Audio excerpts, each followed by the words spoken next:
안녕하세요, 한기입니다. 오늘 7월 15일 금요일 아침입니다. 지금 시간 6시 23분 됐고요. 와우, 오늘은 다른 날들하고 다른 게 기온이 좀 많이 떨어졌어요. 신기합니다. 지금 기온이 대략 한 21도에서 22도 정도, 평소보다 한 2도 정도는 떨어진 것 같아요. 확실히 선선하게 느껴지네요. 지금 딱 처음 이제 이렇게 밖에 발을 디뎠을 때, 약간 썰렁한 느낌. 사실 지금 바람도 이제 산들산들 불거든요. 살짝 가을 날씨 같은 느낌 들고 있습니다. 그런데 잊지 말아야 될 거는 지금 7월 15일 한여름이라는 거. 여름입니다.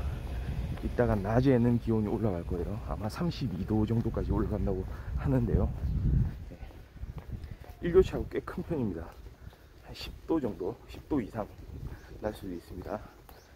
건강에 유의하시고요. 미세먼지 수준이 좀 높아서 좀 그렇긴 합니다. 보통 수준. 미세먼지, 초미세먼지 좋음으로 잘 안 돌아오네요. 어제도 좀 그랬죠. 낮에 날씨 도움에 유의를 좀 해야 되고, 미세먼지에도 조금 유의를 해야 될 것 같습니다. 그거를 제외하면은 지금 날씨는 물론 흐립니다. 지금 오늘도 흐린 날씨긴 하지만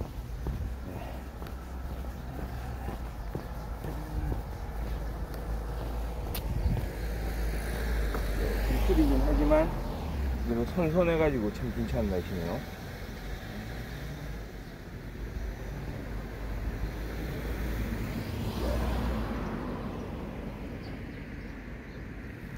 다양한 각도로 하늘을 한번 찍어봤습니다.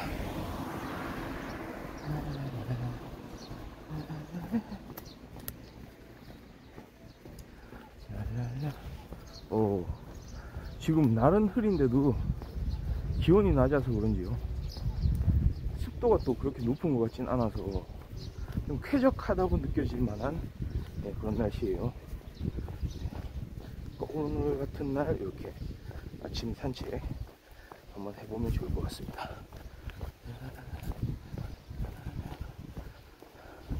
아니나 다를까 사람들이 좀 많이 나와 있네요. 그렇게 많지는 않고요. 제가 있는 라인에 한 5명, 6명 정도. 역시 강아지를 데리고 나온 그런 이제 아저씨, 아주머니들도 계시고요.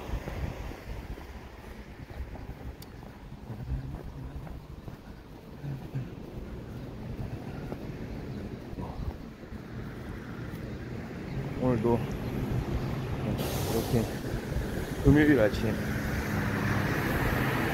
일찍부터 일을 하려고 나온 사람들도 눈에 보입니다.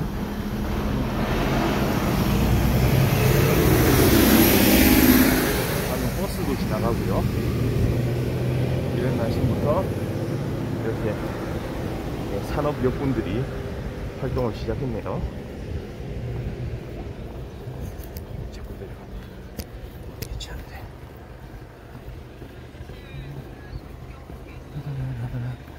진짜 귀여운 강아지 지나가죠?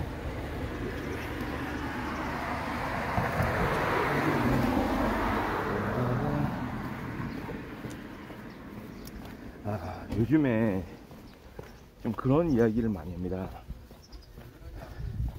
청년 정치가 위기다. 위기 상황에 처해 있다. 그런 이야기가 많이 나오죠. 좀 그럴 수밖에 없는 게, 지금 보면 여당이나 야당, 당 대표라든지 비상대책위원회 위원장이라든지 이렇게 그런 중요한 직책을 맡았던, 그리고 맡고 있던 이런 이른바 청년이라고 말하는 그 나이대에 보통의 그냥 우리 한국 정치에 있어서 보통 그냥 그 좀 생각했을 때 아, 이 사람 정치인 하면은 생각하는 나이, 그게 사실은 뭐 정해진 기준은 아니지만 보통 정치라고 하면은 아, 나이가 그래도 어느 정도 있고 한 뭐 40대 50대 60대 많으면 70대 더 많으면 80대 뭐 이렇게도 이제 정치를 하곤 하니까요.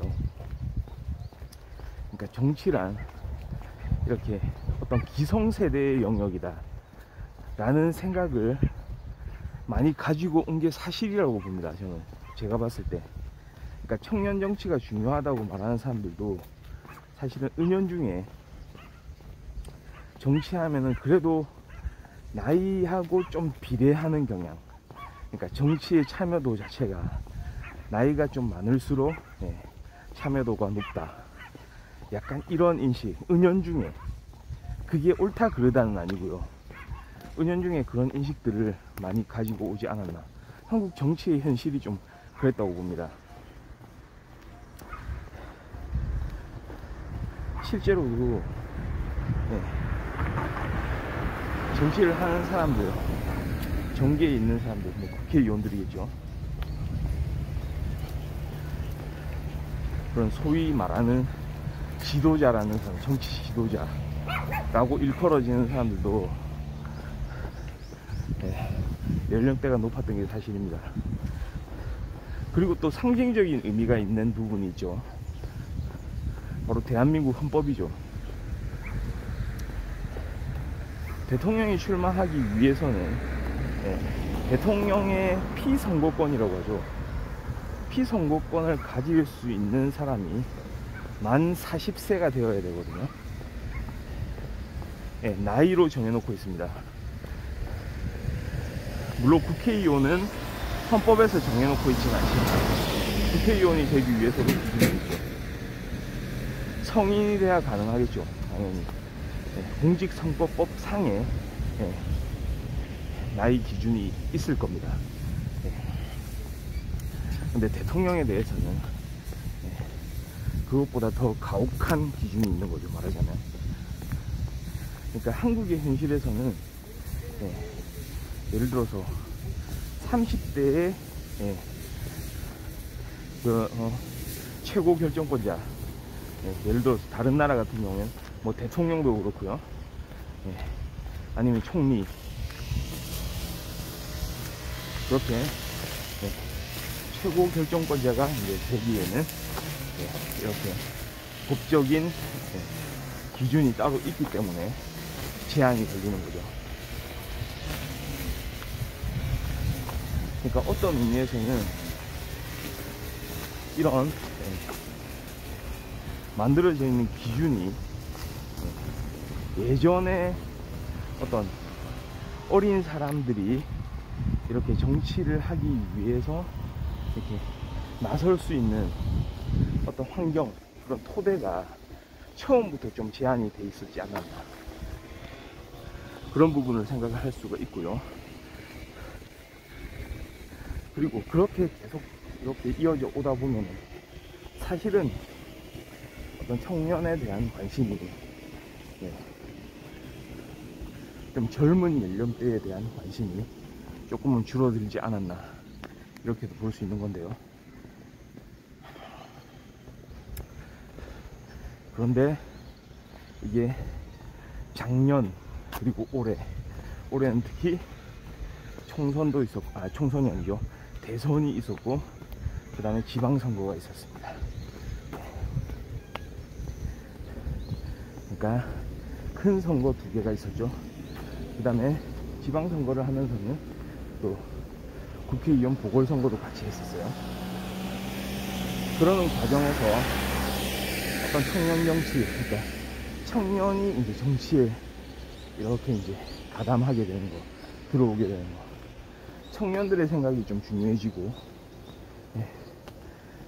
그 사람들의 표를 이렇게 끌어오기 위해서 어떤 정치를 해야 되느냐, 어떤 정책을 펴야 되느냐, 이런 논의가 이제 많아지게 됐죠.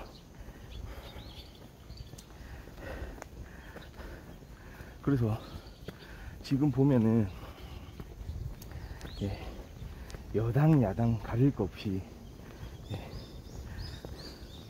어떤 청년에 대한 그런 정치, 그 다음에 그 정치를 또 누가 할 것인가, 청년이 어떻게 정치에 참여할 것인가 라는 문제에 대해서 여러 가지 이야기가 있어 왔는데요. 사실 작년하고 올해 제 생각에는 저는 좀 그렇게 생각합니다.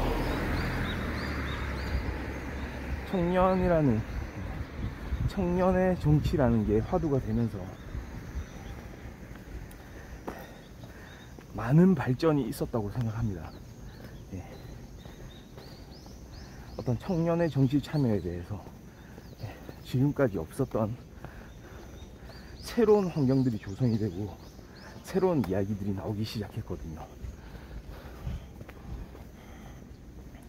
그런데 지금 위기 상황이라고 하죠. 거기에 이제 상징적인 그런 인물들이 여당과 야당 모두에서 어떤 개인적인 위기, 그렇게 어떤 목소리를 냈던 그 사람들이, 그 정치인들이 어떤 개인적인 위기를 겪으면서 사실은 그 토대마저 조금 위협을 받는 그런 상황이 이제 생기고 있는 거거든요. 근데 문제는 이겁니다. 제가 봤을 때 그러니까 이런 위기 상황이 왔는데도 불구하고 좀 더 구체적으로 말하면 여당 같은 경우에는 지금 징계 상황인 거고요. 징계에 대한 문제를 겪고 있고, 야당 같은 경우에는 비대위원장으로 참여했던 전 비대위원장이죠. 당대표 출마 문제를 두고 여러가지 문제 상황에 직면해 있는 거죠. 그러면서 여러가지 이제 잡음을 불러일으키는 그런 상황이 있는 겁니다. 그러니까 상황 자체는 두 가지 경우가 다르긴 하지만 크게 보면 어떤 청년 정치라는 그런 한 포괄적인 틀로 묶어서 생각할 수 있는 거거든요. 그런데 이런 이야기를 하는 사람들이 또 있었습니다. 이게 무슨 청년 정치 위기냐고. 언제 그 사람들이 청년 정치를 한 적이 있냐고. 그 사람들이 한 건 그냥 지도부 정치 아니었나, 이런 이야기를 하는 사람들이 있더라고요.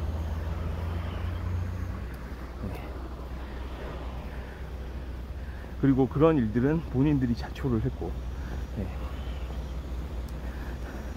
진정한 청년 정치는 이루어지지 않았고, 따라서 청년 정치는 아직 계속돼야 되는 거고, 계속되고 있는 거고,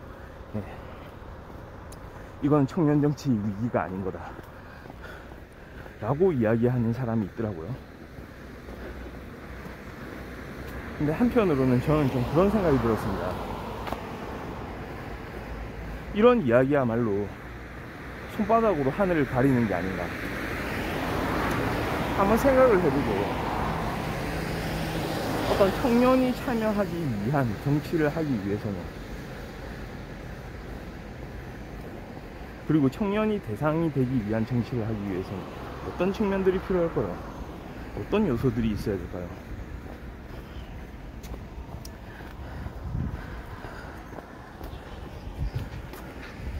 우리 국회의원 선거, 그러니까 총선을 보면 지역 대표가 있고 비례대표가 있습니다. 지역 대표는 각 지역에서 출마한 후보, 각 당에서 출마하고 뭐 무소속으로 출마할 수도 있겠죠. 그 지역의 민심에 따라서 이렇게 선출되는 후보가 있고, 그 다음 비례대표가 있죠. 비례대표 같은 경우에는 그 해당 정당의 지지도에 따라서 표를 얻고 비례대표 의원이 이제 결정이 되겠죠. 그 과정에서 많이 생각하는 부분이 뭐냐면, 물론 어떤 전문성, 그러니까 특정 분야에, 우리 필요한 분야의 전문성을 가진 후보들을 많이 출마를 시키죠. 근데 한편으로 이걸 거꾸로 말하면 직능 대표라고 할 수 있죠. 그러니까 어떤 분야에, 만약에 비례대표를 이렇게 공천을 할 때 말이죠, 그냥 이른바 그냥 정치인이라고 일컬어지는 별 기준 없이, 그러니까 직능에 대한 기준 없이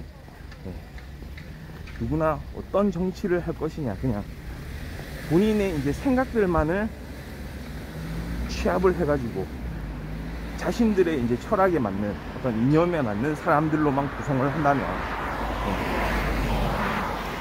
사실은 비슷한 생각을 가지고 있는 사람들을 이렇게 선발을 해낼 때 직능은 고려를 안 할 가능성이 많거든요.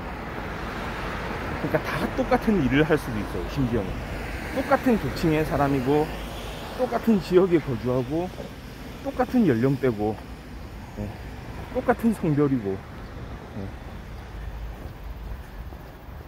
그 정치 세력으로 나서기 유리한 사람들만을 이렇게 선정을 할 수가 있거든요, 정당 차원에서. 근데 그렇게 하지 않고, 사실은 좀 더 사람들한테 많이 다가가기 위해서, 더 대표성을 갖기 위해서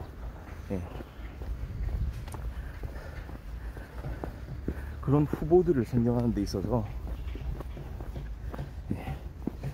직능을 고려를 많이 하게 되는 거죠. 그리고 한편으로 또 세대를 고려를 하는 거고요. 그리고 여성 정치인이 그 수가 모자라라는 이 현실에 비추어서 여성 정치인에 대한 또 특별한 배분도 하는 거고요. 그렇게 이루어지는 거잖아요. 그러니까 말하자면 청년에 대한 거, 그러니까 정치에 참여자, 더 나아가서 그 주체가 누가 되느냐, 국회의원이 누구이고 장관이 누구이고 해당 정당에서 발언권을 가지고 있는 사람이 누구냐에 따라서 그 사람이 속해 있는 그 계층의 어떤 정치적인 기준이 결정이 될 가능성이 많다는 거죠. 그건 어느 정도 좀 당연해 보이기까지 합니다.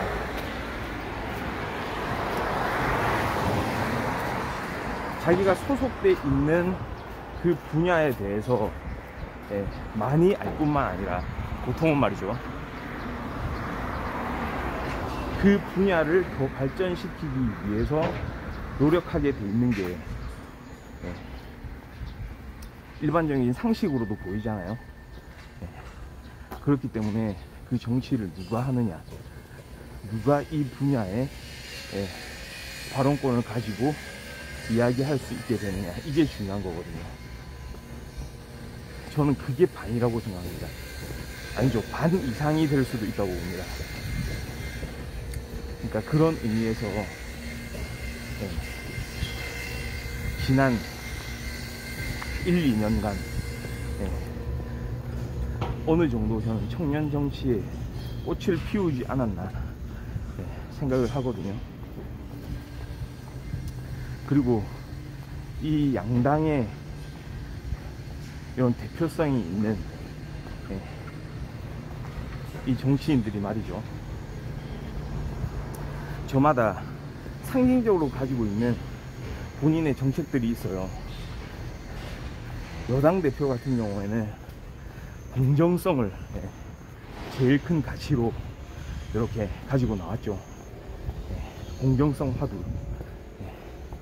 그러니까 청년이란 결국은 저는 그렇게 생각합니다.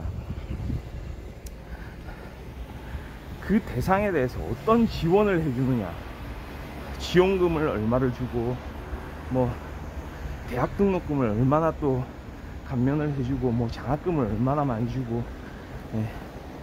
무슨 지원금을 얼마를 더 주고, 이게 아니고 우리가 담당할 수 있는 그 많은 분야들 다 열려 있다고는 하지만 사실은 폐쇄적인 그런 관문들, 특히 제일 심한 게 정치가 그렇고요. 우리 사회에서 많은 부분들이 단지 나이가 어리다는 이유만으로 거기에 대해서 선뜻 참가하기가 어려워지는, 참여해서 좋은 생각들을 이렇게 열어나가는데 한계를 많이 가져온 건 사실이거든요. 어떻게 생각하면 거의 대부분의 분야가 그랬다고 말해도 무리가 없을 것 같습니다. 왜냐하면 어린 사람이 뭘 안다고 공부나 더 해와, 지금도 그런 이야기 많이 하거든요. 나이가 문제가 아니거든요. 사실 그거는 반대로도 적용이 되기 때문에요. 나이가 많은 사람에 대해서는 또 나이가 많다고 뭐라고 하는, 이제는 은퇴를 할 때 되지 않았냐, 다른 사람한테 넘겨줄 때가 되지 않았냐, 거꾸로도 적용되는 거예요. 그런데 공정성이란 건 그런 게 아니거든요. 사실 나이를 떠나서 할 수 있는 능력이 된다면, 그리고 다른 사람들보다 더 잘할 수 있다면 할 수 있도록 만들어 줘야지 그게 공정한 거잖아요. 그거를 함부로 힘으로 뺏겠다는 게 아니고 실력으로 검증받아서 자신이 그 일을 하겠다라고 말하는 게 사실은 누가 봐도 잘못된 게 아닙니다. 다만 거기에 플러스해서 우리 잘 아는 마이클 샌델 교수도 이야기를 했듯이, 지금까지 자라온 환경, 본인이 혜택을 받아온 그런 수많은 상황들, 심지어는 자신이 가지고 있는 능력까지도 공정한지에 대해서 생각을 해봐야 되기 때문에, 그런 부분에 있어서는 또 배려를 좀 할 필요는 있겠죠. 롤스의 정의론도 마찬가지죠. 일단은 먼저 모든 사람이 평등한 자유를 누릴 수 있어야 되잖아요. 제1원칙 아니겠습니까? 그러니까 기본적인 잣대는 공정함에 있는 거죠. 그러니까 거기에 대한 이야기, 많은 사람들을 환기를 시켰죠. 작년 올해 이렇게 또 선거가 있고 이러면서 그런 부분에 대해서 좋은 영향을 끼치지 않았나 좀 생각을 또 할 수 있고요.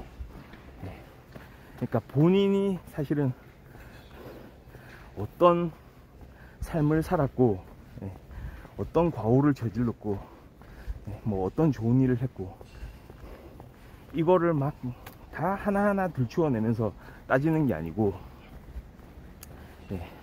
우리 사회에 어떤 영향을 그래도 가지고 왔느냐, 이거를 이제 분석을 해보는 거거든요. 한편으로 또 야당의 전 비대위원 같은 경우에도 본인의 어떤 정치적인 행보하고는 또 거리를 두고 좀 생각을 해본다면 또 비슷한 거죠. 어떤 약자에 대한 어떤 피해자에 대한 사실은 무고한 사람이 어떤 피해를 받고 있는데, 특히 여기서는 성범죄 같은 경우 사실은 자신하고 관련이 없으면 그거에 대해서 큰 목소리를 내기 힘든 분야에 대해서도 그런 어떤 탐사 정신에 입각해가지고 그런 자행되는 이들에 대한 어떤 본질적인 부분부터 이렇게 캐내려 했다는 부분, 그리고 스스로가 어떤 잘못된 그런 부분이 있을 때 자신의 진영에 어떤 문제가 있을 때 말이죠, 더 큰 좀 대의를 받다는 거죠. 잘못된 게 있으면은 사과를 해야 되고, 거기에 대해서 바로 잡아야 되고, 다시는 그 일이 재발하지 않게 만들겠다는 그런 의지를 이제 보여주는 측면이 있거든요. 그런 부분은 좀 높게 살 수 있지 않을까, 이렇게 생각을 하는데요. 근데 문제는 이게 어떤 정치의 영역 속에서 이런 이야기들이 나오기 때문에 사실은 그 의도에 대해서 그리고 그렇게 하는 표현에 대해서 공격하는 케이스들이, 공격해오는 사람들이 있기 마련이죠. 지금이 또 그런 시점이기도 하고요. 그러니까 한편으로는 좀 억울한 측면도 있을 거고요. 그 다음에 정치란 이런 것이다 라는 거를 또 깨닫게 해주는 계기도 되겠죠. 그러니 이런 겁니다. 정말로 청년 정치라는 게 그 실체로서 사람들의 이제 생각 속에, 마음 속에 각인이 되기 위해서는 지금이 정말 중요한 시점이라고 생각합니다. 청년 정치로 대표되는 이 정치인들이 앞으로의 행보가 이제 어떤 식으로 이어지면서 어떻게 우리 정치 이 현실 속에서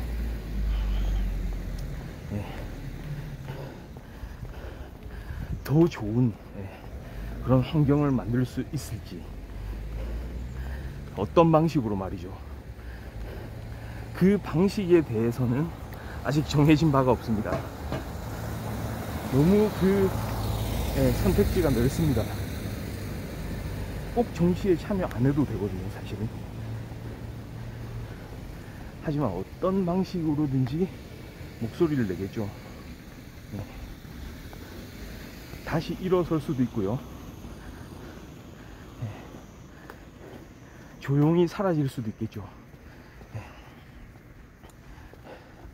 한국의 정치 현실은 좀 많이 바뀔 것 같습니다.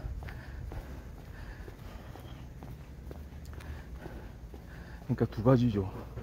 어떤 진정성도 필요하지만